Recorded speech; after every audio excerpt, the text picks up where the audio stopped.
अभी हम देखे हैं जेनसन्स फार्मूला, अब देखते हैं Poisson Jensen's formula. Jensen's formula में पॉइसन को यहाँ पे क्या कर दिया है, मर्ज किया गया है।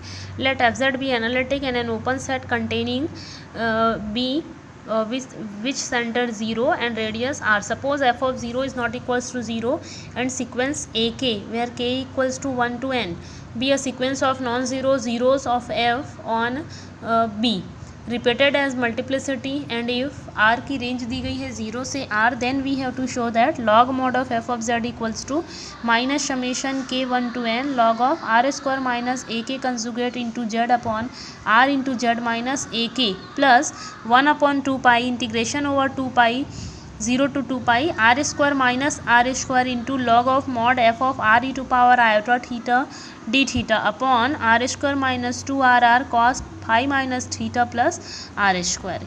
इस टाइप का हमको एक्सप्रेशन ला के देना है। तो यहाँ पे जो एक्सप्रेशन में जो सेकंड टर्म लिखा हुआ है यही कहलाता है पॉइसन फार्मूला।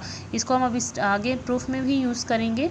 तो स्टार्ट करते हैं। सबसे पहले यहाँ पे एक फंक्शन कैपिटल एफ जेड इस प्रकार से कंसीडर किए हैं। Capital F Z equals to small F Z product K equals to 1 to n R square minus Z into A K conjugate upon R into Z minus A K. ये बिल्कुल ऐसा ही है जैसे कि स्टेटमेंट में हमारे दिया गया है।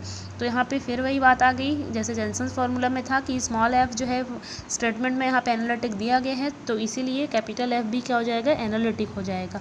अब वापस आते हैं ऑन द सर्कल पर, mod of Z equals to R पर, और जेड की वैल्यू सब्स्टिट्यूट करते हैं R e to power iota theta, और जेड जेड बार की वैल्यू हो जाएगी आर स्क्वायर। तो इसको जब हम सॉल्व करेंगे जैसे हम जेनसन्स फार्मूला में किए थे, तो हमको इसकी वैल्यू 1 मिलेगी। Mod of R square minus Z A conjugate upon Z into Z R into Z minus A की, इसकी वैल्यू हमको फिर 1 मिलेगी जैसे कि हमारे जेनसन्स फार्मूला में हम सॉल्व किए थे। इसकी वैल्यू इक्वेशन 1 में रखेंगे तो हमको क्या मिलेगा, mod capital F Z equals to small mod small F of Z. इस प्रकार का हमको इनके बीच में रिलेशन मिलेगा।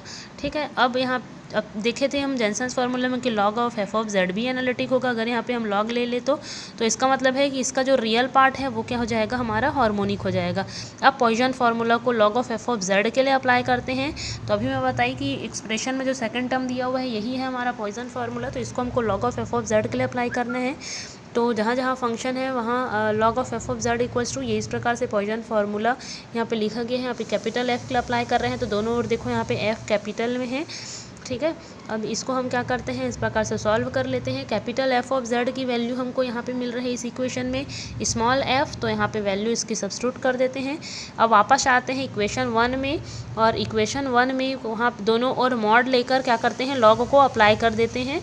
इक्वेशन 1 में पहले दोनों ओर मॉड लेंगे, मॉड लेने के बाद दोनों ओर क्या करते हैं, हम यहाँ पे लॉग को अप्लाई कर देते हैं और लॉगरिथम की प्रॉपर्टी अप्लाई करेंगे। देन क्या करेंगे, जो इक्वेशन हमको यहाँ पे मिल रहा था लॉग के फॉर्म पे, ये जो इक्वेशन मिल रहा था इक्वेशन नंबर 2, यहाँ पे log of F of Z की वैल्यू यहाँ पर हम सब्स्टिट्यूट करेंगे। तो जैसे ही हम सब्स्टिट्यूट करेंगे तो हमको वही एक्सप्रेशन मिलेगा जैसा कि हमारे स्टेटमेंट में दिया था, और यही हमको this completes the proof of the theorem.